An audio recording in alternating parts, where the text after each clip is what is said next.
Bonjour à toutes et à tous. Au programme du JT de ce mardi 27 avril, bientôt un site unique pour l'information publique des entreprises, crédit d'impôt spécifique aux bailleurs et extension de l'ANI sur le télétravail.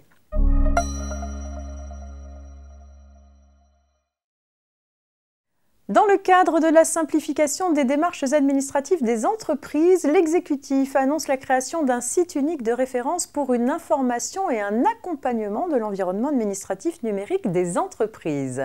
Rappelons que l'information publique destinée aux entreprises est actuellement répartie sur de nombreux sites publics parfois denses, méconnus ou mal référencés.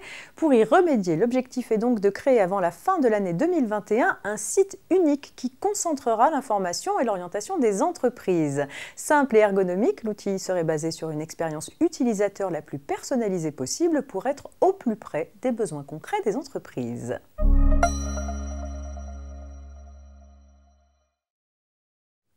En raison de l'impact de la crise sanitaire sur l'activité économique, la Direction générale des finances publiques a déployé un certain nombre d'aides afin d'accompagner les entreprises et les travailleurs indépendants. Une foire aux questions, mise en ligne sur le site impôts.gouv.fr, vise à informer régulièrement sur ces actions.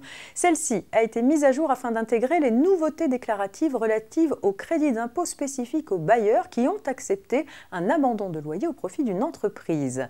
Sont notamment précisées les modalités déclaratives de ce crédit d'impôt par une société civile immobilière selon qu'elle relève de l'impôt sur les sociétés ou de l'impôt sur le revenu.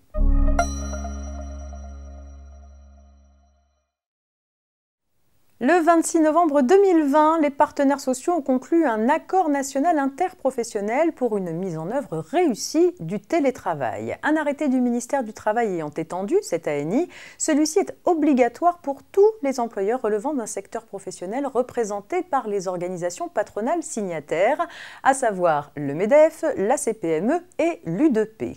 Mais dans cet arrêté d'extension, le ministère du Travail émet une réserve d'interprétation concernant l'article de l'ANI relatif aux frais professionnels qui prévoit que les dépenses engagées par le salarié en télétravail pour les besoins de son activité professionnelle et dans l'intérêt de l'entreprise sont prises en charge par l'entreprise après validation de l'employeur. Le ministère du Travail précise que la validation de l'employeur doit être interprétée, je cite, comme étant préalable et non postérieure à l'engagement des dépenses par le salarié. C'est tout pour aujourd'hui. Je vous souhaite une belle journée. À demain mercredi.